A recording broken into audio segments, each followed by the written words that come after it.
시험처럼 우리를 힘들게 하는 것은 없습니다. 우리가 학창 시절을 생각해 보면 참으로 행복한 시절인데 지금이라도 그 행복한 학창 시절로 돌아가겠냐 질문하면은 시험만 없다면 돌아가겠다. 시험은 참 우리들을 힘들게 합니다.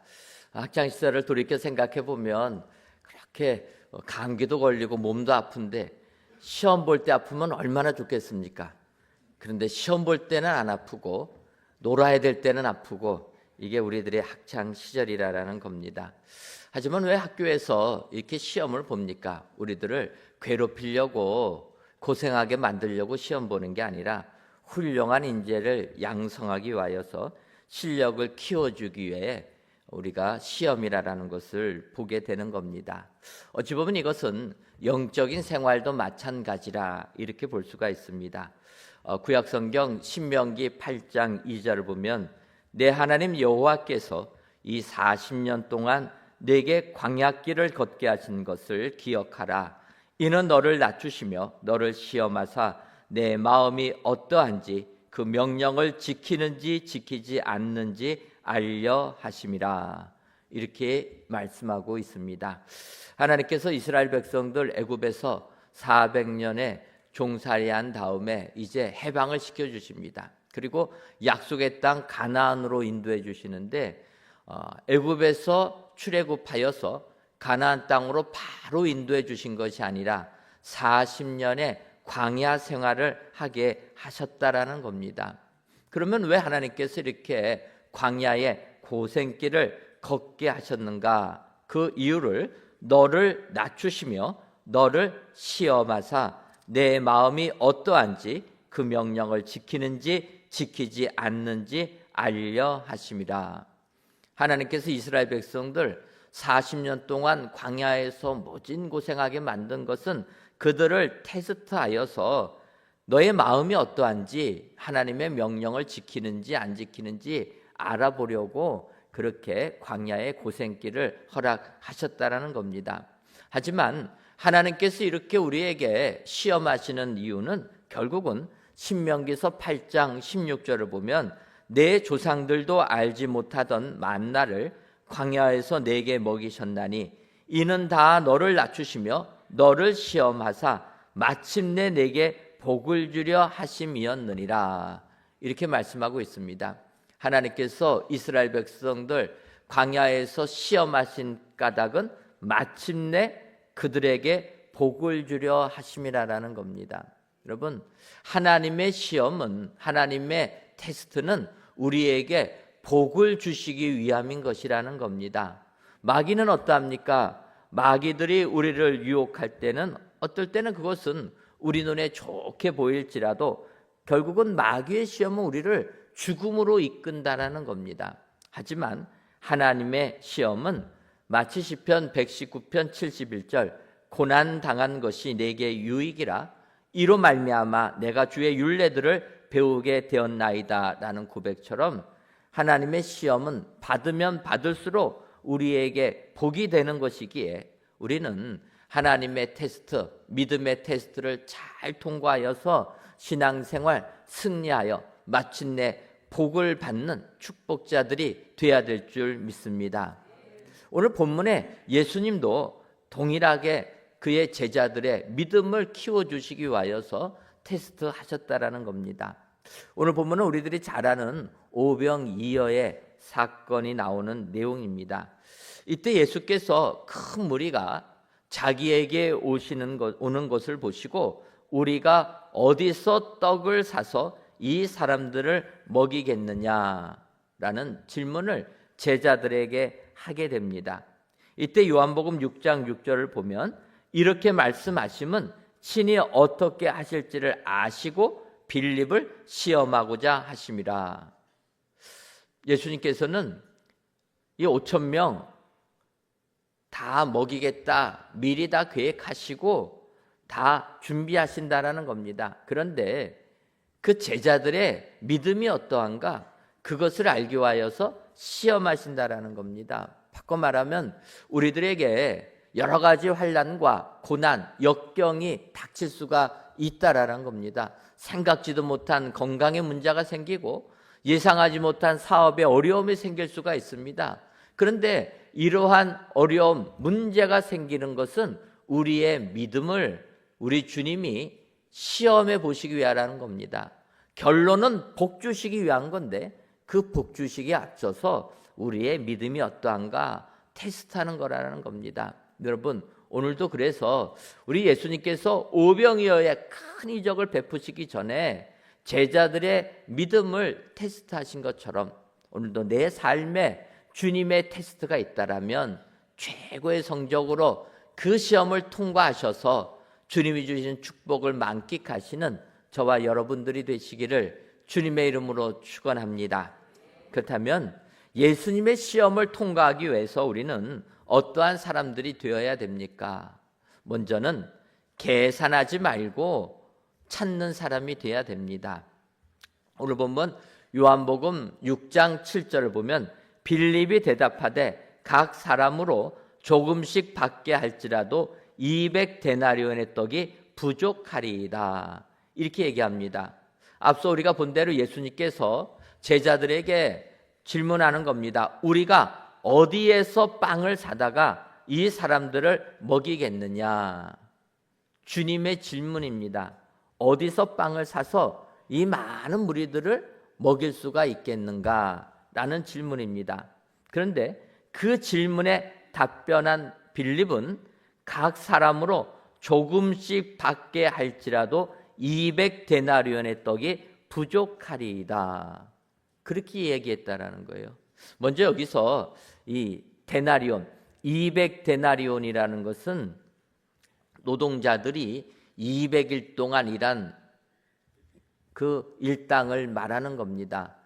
그러면 우리가 요즘에 하루 노무자들의 임금이 작게는 10만 원이라고 계산하기 쉽게 10만 원이라고 생각을 하면은 200데나리온, 200일치라는 겁니다. 10만 원에 200일이면 얼마입니까? 계산이 안 될 줄 알았습니다. 왜냐하면 계산이 빠르면 빌립처럼 계산만 하는 사람이 되는 거예요. 이럴 때는 모르는 게 정답입니다. 그래서 200데나리온 말하면은 200일 일당이라 하면 2천만 원 정도입니다. 예수님께서는 제자들에게 물어보신 겁니다. 우리가 어디서 빵을 사다가 이 사람들을 먹일 수 있겠는가? 주님이 물어볼 때 빌립은 대답하는 겁니다. 각 사람으로 조금씩 받게 할지라도 200데나리온의 떡이 부족하라. 바꿔 말하면 2천만 원어치 빵을 살 그 빵집들이 없다라는 겁니다. 맞는 얘기 아닙니까? 여러분, 우리가 빵집 가서 빵을 살 때 우리가 살 만큼은 있지만 2천만 원어치 산다. 그러면 어떻게 되겠습니까? 빵집은 감당하지 못하는 겁니다. 그래서 이 5천 명을 먹이기 위해서는 빌립이 계산해 보니까 2천만 원어치의 빵을 사도 이게 안 될 거라 계산을 하는 겁니다. 그의 그 계산을 보게 되면 주님의 질문은 분명히 이겁니다. 우리가 어디에서 빵을 사다가, 바꿔 말하면 그건 무엇입니까? 빵집을 찾아보라라는 것 아닙니까? 그런데 빌립은 이 5천 명이라는 숫자를 보는 순간에 주님의 말씀에 빵집을 찾으려고 생각하지 아니하고 계산부터 하는 겁니다.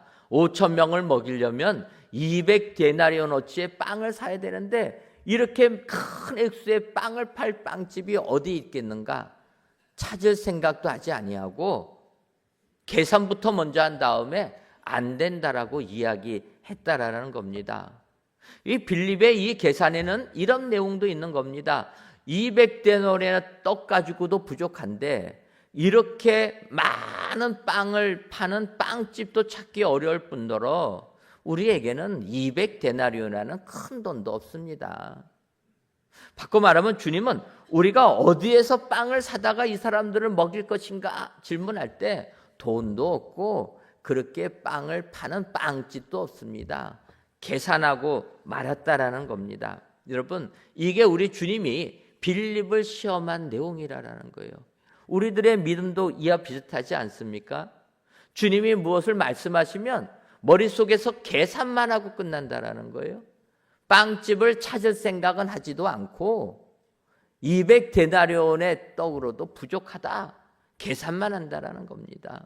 우리가 예수님의 시험에 당당하게 합격하려면 주님의 말씀 계산하지 말고 순종하고 찾아야 될 줄 믿습니다. 예를 들면 열왕기상 18장을 보면 엘리야 선지자가 우상을 섬기는 선지자들 갈멜산에서 무찌르는 대결하여 이기는 내용이 나오게 됩니다. 이렇게 영적 전쟁에서 승리한 엘리야는 그 다음 즉시 가뭄에 힘들어했던 아합 왕에게 그렇게 얘기합니다. 올라가서 먹고 마시소서, 큰 비 소리가 있나이다. 그 당시 이 대결하기 전에 이스라엘 나라는 가뭄으로 고생을 한 겁니다. 그래서 고생이 있고 먹을 물이 없으면 하나님을 찾아야 되는데 북이스라엘 사람들은 하나님을 찾지 않고 우상을 섬긴 겁니다. 그때 엘리야 선지자가 대결을 했던 겁니다. 그 대결이 끝난 다음에 바로 아합 왕에게 얘기하는 거예요. 아직 비는 내리지 않지만 올라가서 먹고 마시라라는 겁니다. 큰 비 소리가 있다. 이제 비가 내릴 테니까 가뭄 때문에 주려하지 말고 마시지 못하지 말고 이제는 비가 오니까 마시라라는 겁니다. 그리고 나서 열왕기상 18장 42절과 43절을 보면 아합이 먹고 마시러 올라가니라. 엘리야가 갈멜산 꼭대기로 올라가서 땅에 꿇어 엎드려 그의 얼굴을 무릎 사이에 놓고 그의 사환에게 이르되 올라가 바다 쪽을 바라보라. 그가 올라가 바라보고 말하되 아무것도 없나이다. 이르되 7번까지 다시 가라. 아합 왕에게 이제 올라가서 먹고 마시라 이야기한 다음에 엘리야는 갈멜산에 올라가서 기도했다라는 겁니다. 비가 내리게 해달라. 하나님께 기도하는 겁니다. 하나님께 기도하면서 그의 사환에게 얘기합니다. 바다 쪽에 가서 구름이 있는지 보라라는 거예요.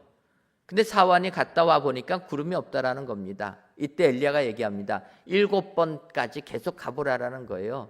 허탕을 치더라도 가봐라. 7번째 가보게 되니까 어떻게 됩니까?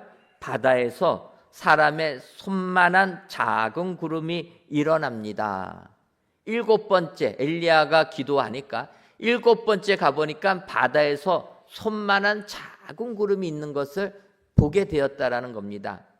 이렇게 이야기하니까 엘리야는 사환에게 명합니다. 올라가 아합에게 말하기를 비에 막히지 아니하도록 마차를 갖추고 내려가소서. 사환에게 말하는 거예요. 지금 아합 왕에게 비에 막히지 아니하도록 마차를 갖추고 내려가라. 이 이야기는 무엇입니까? 지금 사환이 바다에서 본 거는 손만한 작은 구름을 봤는데 그것이 있다라는 이야기를 듣는 순간 엘리야 선지자는 사환에게 명하여서 아합 왕에게 비가 당신을 젖게 하고 그 길을 막게 하지 않기 위하여서 마차 타고 빨리 내려가라라고 말하라는 겁니다. 여러분, 이게 엘리야의 믿음이라는 겁니다. 이렇게 전하니까 45절 상반절을 보면 조금 후에 구름과 바람이 일어나서 하늘이 캄캄해지며 큰 비가 내리는지라. 여러분, 엘리야는 기도했습니다. 하나님이 약속해 주신 그대로 내가 비를 지면에 내리리라 약속해 주신 그 말씀 의지해서 갈멜산에서 기도했습니다.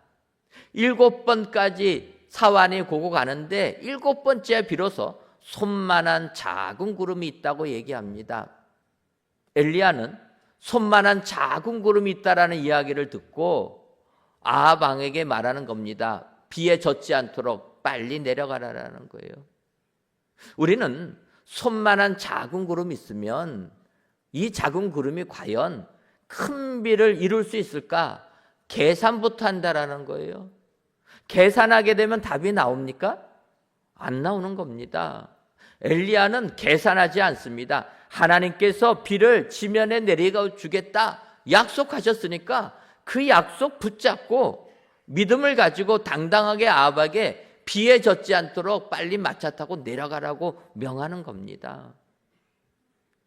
엘리야가 이렇게 얘기하니까 그 바로 큰 비가 내렸다라는 겁니다.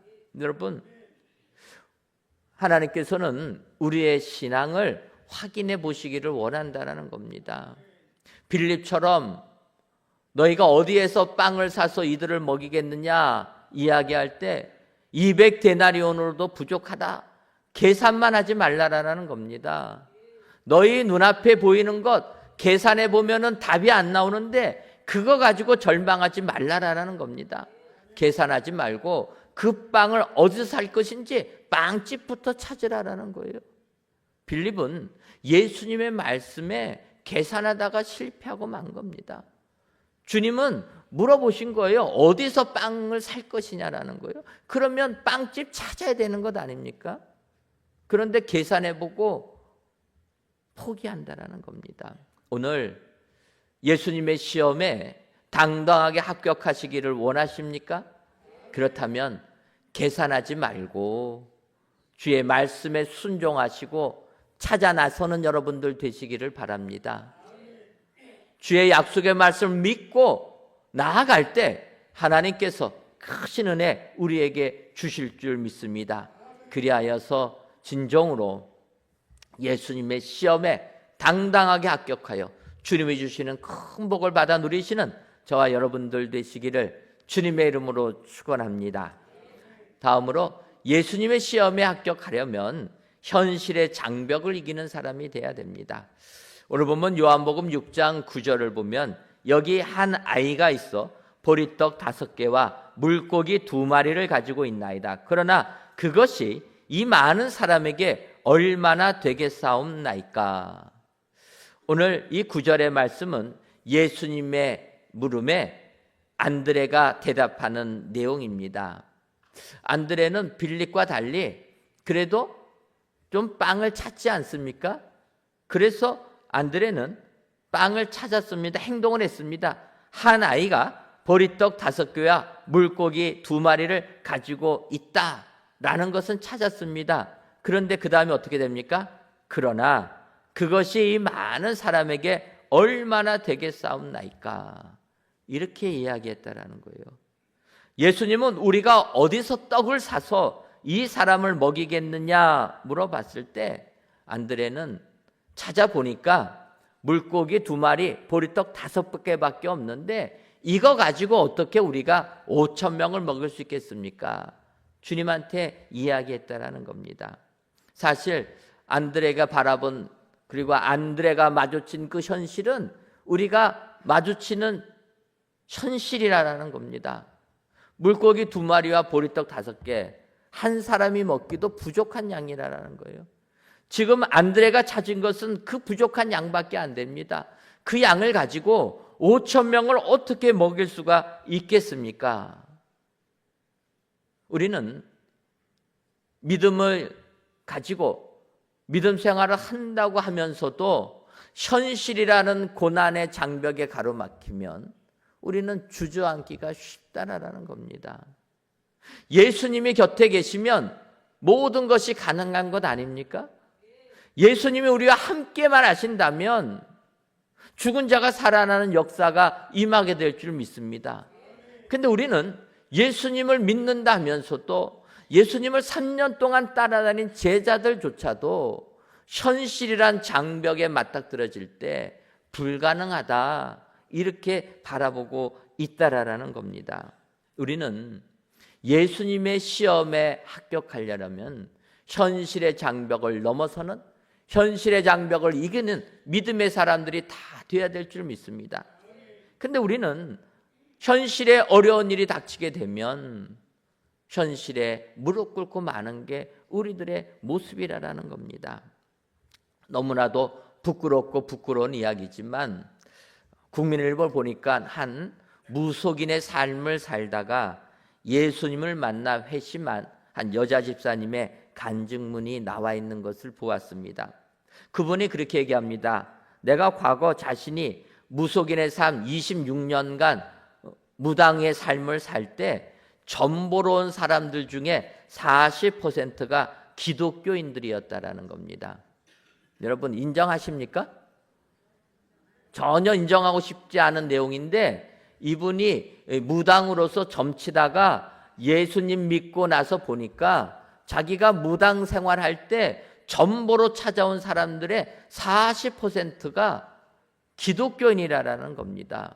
그래서 우리가 물어보는 겁니다. 기독교인이라면 교회 나온 지 얼마 안 되는 초신자들, 신앙이 얼마 깊지 않은 분들입니까? 물어보니까 아니라라는 거예요. 신앙이 없는 분들도 계시지만 중직자, 집사님, 권사님들도 다 찾아왔다라는 거예요. 그래서 그분이 이렇게 얘기합니다. 기독교인이 점을 보러 오면 자기가 얘기했다라는 거예요. 하나님을 믿는다면서도 왜 귀신에게 와서 운명을 맡기냐? 되묻기도 했다라는 겁니다. 아니 하나님을 믿는다고 하면서 왜 귀신한테 자기의 앞길을 물어보러 나오느냐? 그런 질문을 했다라는 거예요. 그래서 그녀가 이렇게 얘기합니다. 이러한 행위는 하나님에 대한 불신이었기 때문이다. 신앙인으로서는 매우 모순적인 모습이라. 그분이 이렇게 얘기를 합니다. 모순적인 것 아닙니까? 하나님을 믿는다고 하면서 내 앞길에 어려운 일이 닥치고 내가 어떻게 해야 될지 막막하게 되면 하나님께 간구하지 아니하고 귀신한테 나가가서 무당집 찾아가서 내 앞길이 어떻게 되냐 점 본다라는 겁니다. 이게 얼마나 모순된 겁니까? 하나님이냐 우상이냐? 하나님이 제일 싫어하는 게 우상 숭배인데 내 앞길이 내 현실에서 내 사업이 무너지고 내 가정이 무너지는 현실에 맞닥뜨려지게 되면 하나님께 찾지 아니하고 무당집을 찾는다라는 겁니다. 우리는 이런 마귀의 속삭임에 넘어가면 안 되는 줄 믿습니다. 현실의 장벽을 이기는 영안이 열려지는 축복이 우리에게 임해야 된다라는 겁니다. 우리가 아는 대로 엘리사 선지자 시대에 아람 나라가 이스라엘을 쳐들어옵니다. 쳐들어와서 좀 정복하려고 하게 되면 자기들이 나갈 그 길을 이스라엘 나라가 미리 알아가지고 대비를 하는 겁니다. 그래서 전쟁을 하게 되면 이길 수가 없는 겁니다. 신하에게 물어봅니다. 왜 우리나라에 밀정이 있어서 이 내용을 다 이스라엘 나라에 알려주느냐? 신하들이 얘기합니다. 우리에게 스파이가 있는 게 아니고 이스라엘 나라에는 엘리사라라는 선지자가 있는데 그 선지자가 우리가 여기에 사는 이야기 다 알아가지고 이스라엘 왕에게 알려줍니다. 그러니 어떻게 우리가 이길 수가 있습니까? 그때 아람 왕이 얘기합니다. 그러면 이스라엘과 전쟁하기 전에 먼저 엘리사 선지자부터 죽이면 되겠다 해서 군대를 엘리사가 살고 있는 도단성으로 보내버렸다라는 겁니다. 그래서 엘리사가 도단성에 있을 때 아람 군대가 그 성을 에워싸게 됩니다. 이 부분을 열왕기하 6장 15절을 보면 하나님의 사람의 사환이 일찍 일어나 나가보니 군사와 말과 병거가 성읍을 에워쌌는지라. 그의 사환이 엘리사에게 말하되 내 주여 우리가 어찌하리이까 하니 이렇게 절망했다라는 겁니다. 이 도당성 안에는 엘리사와 그의 종 청년이 있었는데 청년이 아침에 일어나 보니까 아람 군대가 도단성을 에워싸고 모든 군대가 자기들을 죽이겠다고 지금 준비하고 있다라는 겁니다. 그래서 절망하고 있을 때 엘리사가 이야기하는 겁니다. 이어지는 16절과 17절을 보면 대답하되 두려워하지 말라. 우리와 함께한 자가 그들과 함께한 자보다 많으니라 하고 기도하여 이르되 여호와여 원하건대 그의 눈을 열어서 보게 하옵소서 하니 여호와께서 그 청년의 눈을 여심해 그가 보니 불말과 불병거가 산에 가득하여 엘리사를 둘렀더라. 여러분, 영안이 닫혀있던 청년은 현실의 장벽에 가로막히고 말았습니다. 그가 바라본 맞닥뜨린 현실은 아람 군대가 도단성을 에워싸고 엘리사와 자기를 죽이려고 지금 준비하고 있는 그 모습이라는 겁니다. 이때 엘리사가 하나님께 기도합니다. 이 청년의 눈을 열어 주옵소서. 엘리사가 기도한 대로 이 청년의 영안이 열려서 보게 되니까 무엇을 보게 됩니까? 불말과 불병거가 산에 가득하여 엘리사를 불렀더라.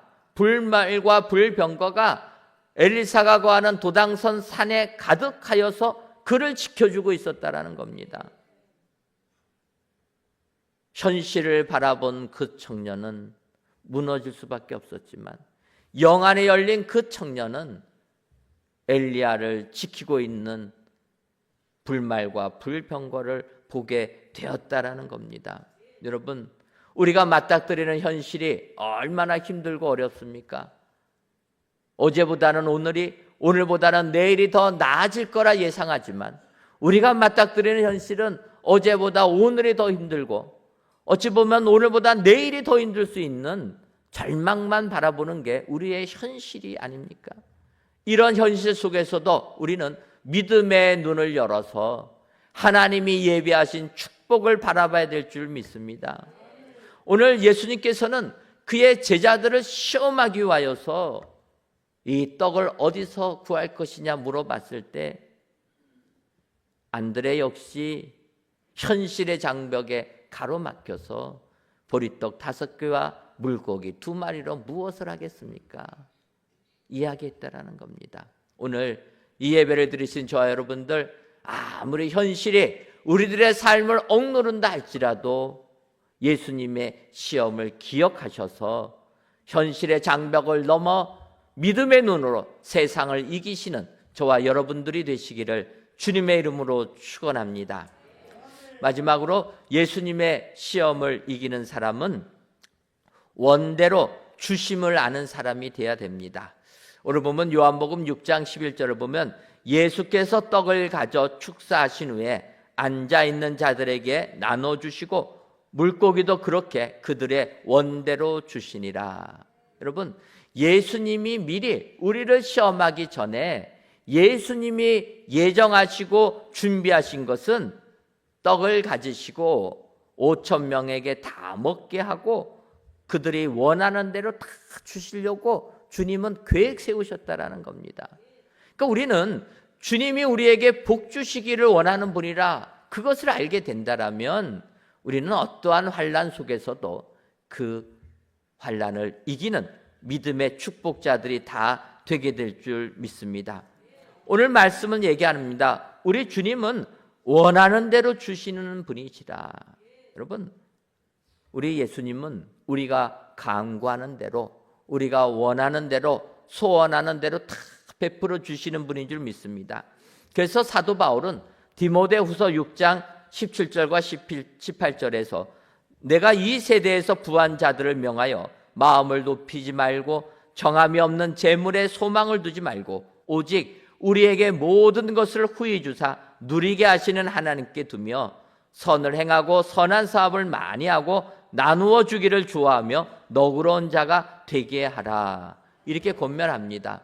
사도 바울이 믿음의 아들 디모데에게 권면해 주는 이야기가 오직 우리에게 모든 것을 후히 주사 누리게 하시는 하나님께 소망을 두라라는 겁니다. 우리 하나님은 어떤 분입니까? 모든 것을 후히 주시는 분이라. 원하는 대로 다 주시는 분이라. 주시는 것으로 끝나지 아니하고 누리게까지 하시는 분이시라 오늘 성경이 말씀하고 있다라는 겁니다. 여러분, 우리 하나님은 우리가 원하는 대로 다 주시고 거기에서 그치지 아니하시고 누리게 하시는 축복까지 주시는 하나님이신 줄 믿습니다. 이것을 믿는 자들이 예수님의 시험을 최고의 성적으로 통과되게 되는 축복자들이 되게 되는 줄 믿습니다. 그런데 이제 여기서 한 가지 생각해 봐야 될 것은 하나님께서 우리들이 원하는 대로 다 주시게 되면 이것처럼 큰 축복은 없는데 문제는 이렇게 하게 되면 우리 인간은 하나님께 감사하기보다는 교만하여서 하나님을 떠나는 것이 인간의 모습이라는 겁니다. 부족할 때는 그렇게 달라고 해놓고 하나님이 원대로 주시고 나면 교만해져서 하나님을 떠나는 게 우리의 모습이라는 거예요. 우리가 잘 아는 솔로몬이 그렇지 않습니까? 솔로몬이 1,000번째의 제단을 쌓고 하나님이 기뻐하십니다. 그러면서 얘기하는 거예요. 내가 너에게 무엇을 주고 너는 구하라.